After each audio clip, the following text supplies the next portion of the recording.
BNP একদিনেই আকাশ থেকে নামে নাই, কিংবা একদিনেই লকলকি বড় হয়ে যায়নি।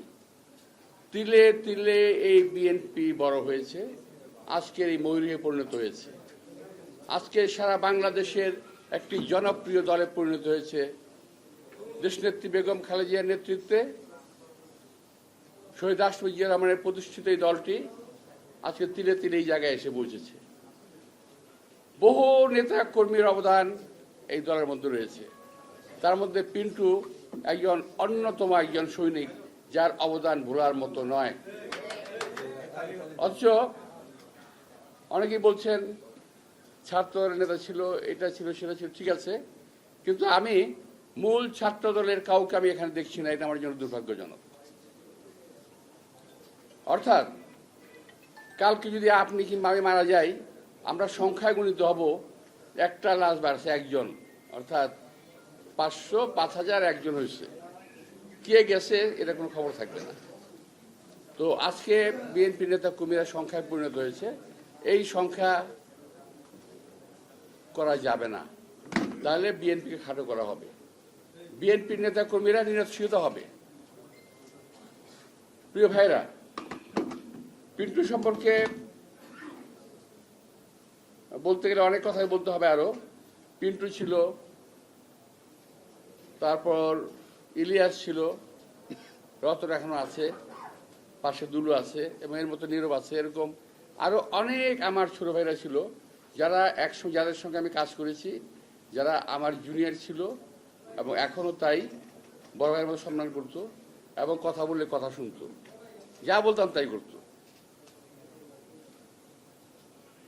এখন কিন্তু সেই কমান্ডটা নাই।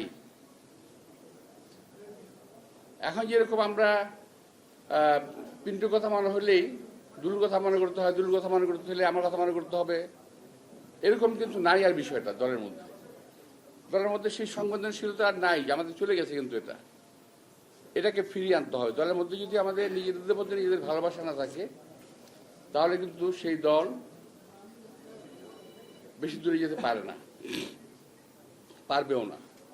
দলের মধ্যে পারস্পরিক সম্পর্ক থাকতে হবে, ভালোবাসা থাকতে হবে, সহানুভূতি থাকতে হবে, তাহলে একটা দল সুন্দরভাবে দাঁড়ায়। তো বিএনপি সেই পরীক্ষা দেওয়ার সময় নাই, অনেক পার হয়ে গেছে, অনেক আগে। পিন্টুদের মতো বহু নেতা কর্মী কিন্তু ইতিমধ্যে গত হয়ে গেছে, আমি আগেই বলেছি। তো পিন্টুকে আমি স্মরণ করছি, এবং আমি খুব ভীষণভাবে অভাব বোধ করি যে আজকে পিন্টু থাকলে হয়তো এরকম হতে পারতো, আজকে ইলিয়াস থাকলে হয়তো এরকম হতে পারতো, আজকে মুখ থাকলে এরকম হতে পারতো। আমার বহু সহকর্মী কিন্তু আমাদের ছেড়ে চলে গেছে, আমি নাম বলতে পারবো, অনেক অনেক। তো যাই হোক, পিন্টুর 2টি হত্যাকাণ্ড হয়েছে বাংলাদেশে,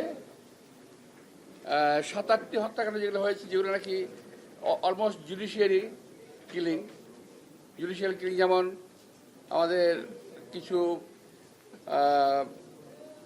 নেতা, যে আমাদের ইসলামিক নেতা হতে পারে, বাট তাদেরকে ফাঁসি দেওয়া হয়েছে জেলখানায়, অন্যায়ভাবে ফাঁসি দেওয়া হয়েছে। আমাদের সালাদ গাজী ফাঁসি দেওয়া হয়েছে। পিন্টুকে ফাঁসি দেওয়া হয় নাই, কিন্তু তাকে হত্যা করা হয়েছে। সবগুলো হত্যাকাণ্ড। দিলওয়ার হোসেন সাঈদীকে ফাঁসি দেওয়া হয় নাই, কিন্তু জেলখানায় তাকে হত্যা করা হয়েছে। ডিজাইন, এলিগেন্স, বিউটি, সেরা পণ্য সবার জন্য জেভিকো।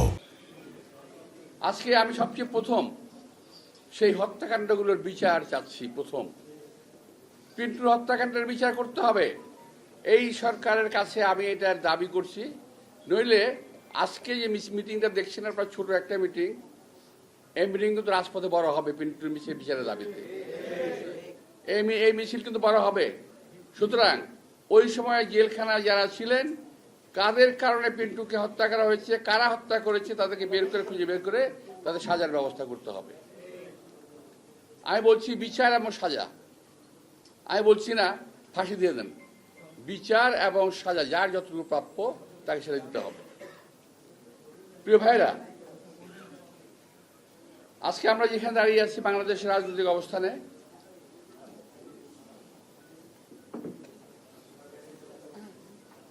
এই সম্পর্কে আমার একটা আসলে সময় লাগতো, বেশ 7 ঘন্টার মতো। আমি বেশি লম্বা করতে পারবো না এখন।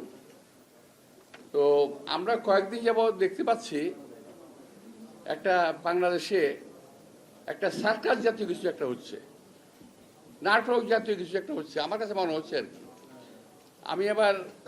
আমি বললাম না যে আমি কথাগুলো আটকায় রাখতে পারি না, আমার জানি কেমন একটা বাজে অভ্যাস আছে। আমার কাছে সবকিছু সাজানো নাটক মনে হচ্ছে। এই কদিন আগে দেখলাম, আগে আমরা দেখতাম যে শেখ হাসিনা কিছু করার আগে একটা অপকর্ম কোথাও ঘটাইতো, আমরা তখন বুঝতাম যে সে কিছু একটা ঘটনা ঘটাবে। তো একদিকে আমাদের দৃষ্টি নিয়ে যেত আর কাজটা দিক দিয়ে করতো। একটা গল্প বলি ছোট্ট করে, যদি আপনারা বুঝতে পারেন আর কি, যদি বুঝতে পারেন, সাংবাদিক ভাইয়ের বিশেষ করে বলছি। ইস্ট পাকিস্তান বক্সিং চ্যাম্পিয়ন একজন ছিলেন, নাম ছিল রহমতুল্লাহ। উনি ছিলেন গাড়ির মেকানিক, আমাদের বাড়ির সামনে গ্যারেজ ছিল। তো কি কারণে ওই এলাকার এক লোকের সঙ্গে তার ঝগড়া হলো। তো সেই লোকটা সে খুব মারধর করলো আর কি, ঘুষি টুসি দিল। তো এর মধ্যে সেই লোকটাকে বাবা ডেকে নিয়ে আসছে, বাপটা বয়স্ক। আসার পরে ও বাপ তার ঢাকা বেঠা বলতেছে, ওই বেটা আমার পোলারে মারছুসকে, চ্যাম্পিয়ন হয়ে গেছিস গা, তোরা বেটা তুই বক্সার হয়ে গেছিস, তোর উপরে নাকে দেখামু, পেটে মারুম, পেটে দেখামু, তলে উপরে মারুম। বুঝতে পারছেন আপনি কথাটা? বুঝেন না ঢাকায় ভাষা? মানে নাকে দেখামু, পেটে মারুম, পেটে দেখামু, নাকে মারুম। বুঝছেন? আমাকে সরকার এখন নাকে দেখায়, পেটে মারে, আর পেটে দেখায়, নাকে মারে। বুঝতে পারছেন? দেখেন হামিদ সাহেব চলে গেল, কি সুন্দর। হামিদ সাহেব চলে কোন দিক দিয়ে চলে গেল? ভিআইপি দিয়ে। পত্রপত্রিকা দেখলাম উনি নাকি গেঞ্জি পরে, লুঙ্গি পরে, মাস্ক পরে ভিআইপি দিয়ে গেছে। ভাই লুঙ্গি পরুক, গেঞ্জি পরুক, আর ল্যাংটা হয়ে যাক, ভিআইপিতে ঢুকলো কিভাবে? ভিআইপিতে ঢুকে কিভাবে? যদি একান্ত পরিচিত না হয়, কিংবা সেই ভিআইপি লোক না হয়, সেই ভিআইপি ট্রিটমেন্ট নিয়ে এয়ারপোর্ট দিয়ে পার হয়ে গেল। আমার সরকার বলে কিছু জানি না। 622 জন আওয়ামী লীগের লোক পার হয়ে গেল, এই সরকার বলে আমরা কিছু জানি না। জানেন কি? এই জানাটা খুব দরকার। আপনারা কি জানেন? এইটা আমাদের জানা দরকার। কি জানেন আপনারা? কিছুই জানেন না।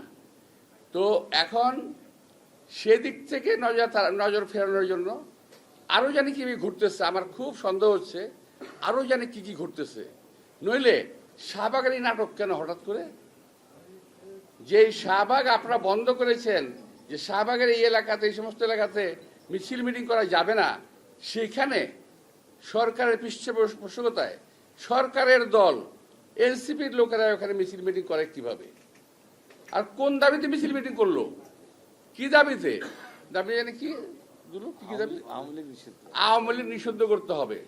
তো আওয়ামী লীগ নিষিদ্ধ করতে না করছে কে ভাই? কে না করছে? বিএনপি না করছে? খুব চেষ্টা করছে চালানোর জন্য। বিএনপি নাকি আওয়ামী লীগকে কি করতে চায়? পুনর্বাসিত করতে চায়। আমাকে বড় ঠেকা পড়ে গেছে ভাই, বিএনপি আওয়ামী লীগের পুনর্বাসিত করতে বড় ঠেকা পড়ে গেছে। জীবন থেকে আমাদের 17 থেকে 18 বছর আমাদের নিয়ে গেছে, পরিবার পরিজন থেকে বিচ্ছিন্ন হয়েছি, স্বাস্থ্যহানি করেছে, আমাদের পরিবার পরিজন কেউ সুস্থভাবে বেঁচে থাকতে পারে নাই। এখানে যারা আছে, একটি কর্মীও তার বাড়িতে 17 বছর ঘুমাতে পারেনি শান্তি। আর সেই আওয়ামী লীগের সঙ্গে আমরা করব, ওদেরকে আমরা আবার প্রতিপালন করব, আবার ওদেরকে পুনর্বাসন করব। এটা হলো যারা বিএনপিকে জেলাস করে, অর্থাৎ দেখতে পারে না, পছন্দ করে না, যাদের অজনপ্রিয় একটি দল, এরা গোষ্ঠী, এরা বিএনপিকে কালার করার চেষ্টা করতেছে। আচ্ছা আমি আর বলি, শুধু এটা না, এই সম্পর্কে আমাদের সেক্রেটারি জেনারেল ফখরুল সাহেব স্পষ্ট বক্তব্য রেখেছেন, আমাদের স্ট্যান্ডিং কমিটির মঈন সাহেব স্পষ্ট বক্তব্য রেখেছেন। আমি এখন থেকে 1-1.5 মাস আগে বক্তব্য রেখেছি এই প্রেস ক্লাবে, আপনাদের মনে থাকতে পারে। 24 এপ্রিল পরিষ্কার ভাষায় বক্তব্য রেখেছিলাম। আমি আপনাদেরকে শোনাই কি বক্তব্য রেখেছিলাম। আমি এখন রেকর্ড রাখতে হয়তো 24 এপ্রিল মনে রাখবেন দয়া করে আপনারা। আওয়ামী লীগকে পুনর্বাসিত করার চেষ্টা করতেছে। আরে ভাই কি করবো, আমার আর ভালো লাগে না। আরে ভাই 17 বছর এদের যন্ত্রণায় পাগল হয়ে গেছি, পরিবার সহ অশান্তিতে ভুগেছি, অসুস্থ হয়ে পড়েছি, অকালে বৃদ্ধ হয়ে গেছি। তো যাই হোক, আমি এই কথা আমি সাক্ষী রাখলাম এই কারণে যে যারা আজকে বলে যে বিএনপি পুনর্বাসিত করতে চায় তারা আসলে দেশ এবং জাতির শত্রু। কারণ একমাত্র বিএনপি একমাত্র আছে বাংলাদেশকে এখন বিদেশি শত্রুর হাত থেকে রক্ষা করার জন্য। যে কোনো বিদেশি প্রভুদের হাত থেকে রক্ষা করার জন্য একমাত্র দল বিএনপি আছে, বাংলাদেশে আর কোনো দল নাই। যদি থাকতো তারা আজকে আওয়াজ উঠাতো সচিবালয়ের ভিতরে আওয়ামী লীগের নেতা কর্মীরা কি করে, আওয়ামী লীগের সচিবরা বিএনপি সচিবালয়ের ভিতরে কি করে। এখন পর্যন্ত যাদের এখন জেলখানায় থাকার কথা তারা এখন সচিবের দায়িত্ব পালন করতেছে জেলখানায় বসে।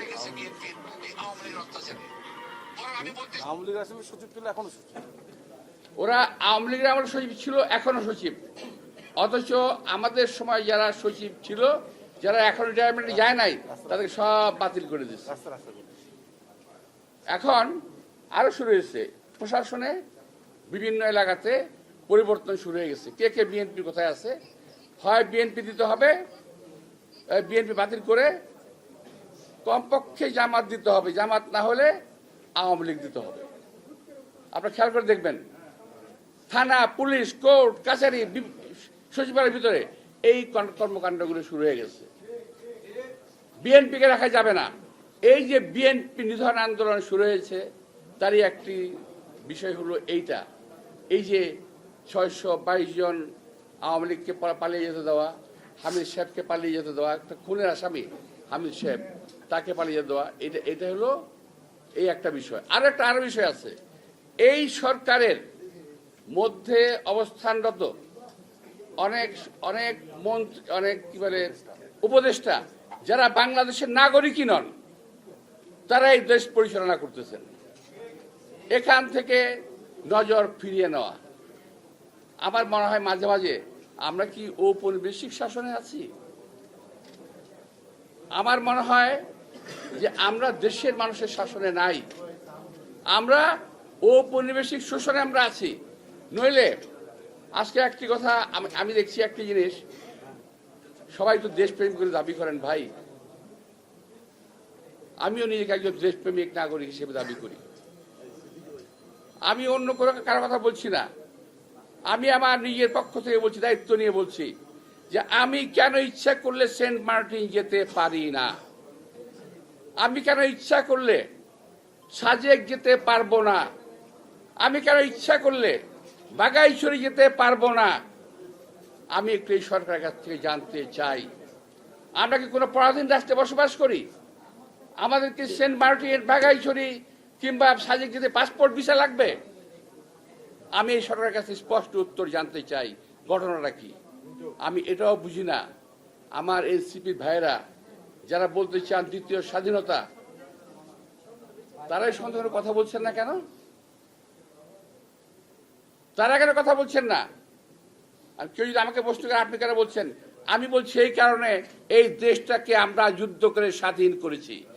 সুতরাং এই দেশটাকে শহীদ রাষ্ট্রপতি জিয়া রহমান যুদ্ধ করে দেশটাকে স্বাধীন করেছে, কারো কাছে বিক্রি করে দেওয়ার জন্য নয়। প্রিয় ভাইরা, আমার আসলে অনেক বলার ছিল, আমার একটা প্রোগ্রাম আছে যেতে হবে, তাই তো আজকে এই যে দেখেন, আমি তিনটা নাম বলছি আপনাদেরকে, সেন্ট মার্টিন, সাজেক, বাগাইছড়ি, এই সমস্ত এলাকা আজকে আমাদের যাওয়ার একটা দ্রোহ হয়ে গেছে। আবার শুনি একটা জায়গায় নাকি করিডোর দেওয়া হবে। কিসের করিডোর? মানবিক করিডোর। আরে ভাই, আবিষ্কার করেন নাকি?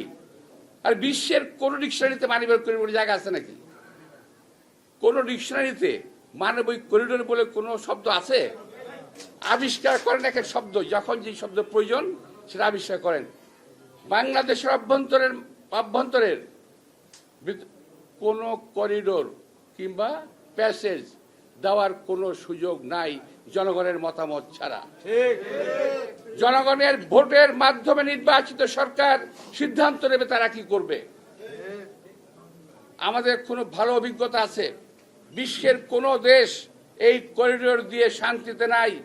আজকে গাজা শান্তিতে নাই, লিবিয়া শান্তিতে নাই, মিশর শান্তিতে নাই, আফগানিস্তান শান্তিতে নাই। আমার সেক্রেটারি সাহেব ফখরুল ইসলাম সাহেব বলেছেন এই দেশকে আমরা গাজা বানাতে চাই না। আসলে তাই, আমরা এই দেশকে ফিলিস্তিন গাজা বানাতে চাই না। আমরা এই দেশে আমরা লক্ষ্য করছি অনেক বিদেশিদের আগমন ঘটেছে, সন্দেহভাজন বিদেশিদের আগমন ঘটেছে। বিভিন্ন সময় তারা বিভিন্ন মিশন নিয়ে আসতেছে। আজকে ফেসবুকে একটা আপনার সার্চ দিলে পাবেন, এক ভদ্রলোক বলছিল, সেটা আমি আর বলতে পারছি না, সময় নাই, বলাও যাবে না। তো আমার ধারণা এই সরকার ইচ্ছাকৃতভাবে এই অপকর্মগুলো করছে। এই সরকার এই মুহূর্তে আমি এই সরকারকে অন্তত আমি আমার কথা বলছি, নিরপেক্ষ ভাবতে আমি পারছি না। তারা কোনো উদ্দেশ্য পারপাস সার্ভ করতেছে। এই সরকার কোনো পরিস্থিতিতেই গণবান্ধব কিংবা দেশপ্রেমিক সরকার নয়। আমি পরিষ্কার ভাষায় এটা বলতে চাই। আমার দেশের সার্বভৌমত্ব নিয়ে প্রশ্ন উঠবে কেন? যদি এই সরকারকে প্রমাণ করতে হবে তার দেশপ্রেমিক সরকার, আমার প্রশ্নগুলোর জবাব দিয়ে, আমার প্রশ্নগুলোর সঠিক জবাব পাওয়ার পরে আমাকে যে শাস্তি যেখান থেকে দেওয়া হবে আমি মাথা পেতে নেব। আমি আজকে আমার কথাগুলো বললাম, আমি জানি এইটা যথাযথ ফোরাম নয়, হয়তো আরো ভালো জায়গায় আরো কোনো জায়গায় যা বলা উচিত ছিল বড় জায়গায়, কিন্তু আমি আমার মনের ক্ষোভ আমি ধরে রাখতে পারিনি। আমি আপনাদের সামনে প্রকাশ করলাম। আমার কথাটাকে আপনার মনে ধারণ করবেন এবং দেশবাসীর কাছে ছড়িয়ে দেওয়ার চেষ্টা করবেন। এটা এখন কিন্তু আমরা খুব ভালো অবস্থানে নাই, এই কথাটা আমাদের একটু মনে রাখতে হবে। প্রিয় ভাইয়েরা, আমি আবারও বলবো, দেখেন অন্য রাজনৈতিক দল, আরো অনেক রাজনৈতিক দল আছে বিএনপি ছাড়া, অন্য কেউ কিন্তু এই করিডোর নিয়ে কোনো কথা বলছে না। কেন ভাই? কি কারণে? জামাত ইসলাম কথা বলে না কেন? অন্যান্য যে বিভিন্ন পীর সাহেবেরা আছেন ওনারা কথা বলেন না কেন? আবার বিএনপির বিরুদ্ধে কথা বলার সময় এক হয়ে যান। এটা কেমন কথা হলো? অর্থাৎ বিএনপিকে শেষ করতে পারলেই বাংলাদেশটাকে লুটে পুটে আবারও খাওয়া যাবে আওয়ামী লীগের মতো। তো ইনশাআল্লাহ এই বিএনপিকে কোন সরকার বহু চেষ্টা করে শেষ করতে পারে নাই। শহীদ রাষ্ট্রপতি জিয়া রহমানকে আজকে আমি স্মরণ করতে চাই যে এই যে রোহিঙ্গাদেরকে ভিতরে জায়গা দেওয়া হয়েছে, আবার এইভাবে রোহিঙ্গাদেরকে ঠেলে দেওয়া হয়েছিল একবার বাংলাদেশে, সম্ভবত আমার সালটা মনে নাই, তখন শহীদ রাষ্ট্রপতি জিয়া রহমান তিনি মিয়ানমারকে বাধ্য করেছিলেন রোহিঙ্গাদেরকে ফিরিয়ে নিয়ে যেতে। একমাত্র রাষ্ট্রনায়ক যিনি রোহিঙ্গাদেরকে ফিরতে বাধ্য করেছিলেন। আমি যেটা বলতে চাচ্ছিলাম যে এই যে সমস্যাটা আজকে আমাদের দেশে তৈরি হয়ে গেল, এটা কিন্তু খুব সহজে শেষ হওয়ার নয় যদি বাংলাদেশের জনগণ সচেতন না হয়। প্রিয় ভাইয়েরা, আমি যেটা আমার কথা আমি ছুটে গেছে, যেটা যে আমার অন্যান্য ভাইয়েরা, আমার অন্য ভাইয়েরা যারা আছেন রাজনৈতিক দল, আপনারা কেন কথা বলছেন না আমি একটু জানতে চাই। এটা তো কারো পক্ষে বিপক্ষে বলা না, নিজের দেশের পক্ষে বলা। কথা বলতে হবে নিজের দেশের পক্ষে, কোন দেশের বিপক্ষে গেল সেটা আমরা দেখার বিষয় না। আমি এই কথা বললে অমুক দেশ রাগ করবে, আমি এই কথা বললে অমুক দেশ রাগ করবে, এটা ভাবার আমার কোনো প্রয়োজন নাই কোন একজন দেশপ্রেমিক নাগরিকের।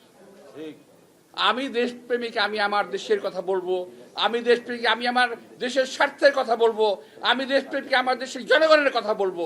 আমি অন্য কোনো কারো কথা ভাবতে আমি রাজি নই, অন্য কারো রক্তচক্ষুতে আমি ভীত হতে রাজি নই। ভাইরা, আমি জানি যে আমার এই বক্তব্যের পরে অনেক আলোচনা হবে, অনেক সমালোচনা হবে, হতে পারে বিভিন্ন জায়গায় হবে, বিভিন্ন সময় হবে, আমি জানি। এটা জেনেই আমি আজকের বক্তব্য এত চিন্তা করে আমি কখনো বক্তব্য দিই না। আজকের বক্তব্যে আমি চিন্তা ভাবনা করিয়ে দিয়েছি, এরপর পরে কি হবে আল্লাহ জানেন, আপনারা যেন দোয়া করবেন। আপনাদের সবাইকে আন্তরিক ধন্যবাদ ও শুভেচ্ছা। আল্লাহ তাআলা আমাদের পিন্টুকে বেস্ট নসিব করুন। এবং আমি মনে করি এরকম হাজার হাজার পিন্টু ইনশাআল্লাহ দলে জন্ম নিয়েছে, আরও জলে জন্ম নেবে। সবাইকে ধন্যবাদ। আসসালামু আলাইকুম।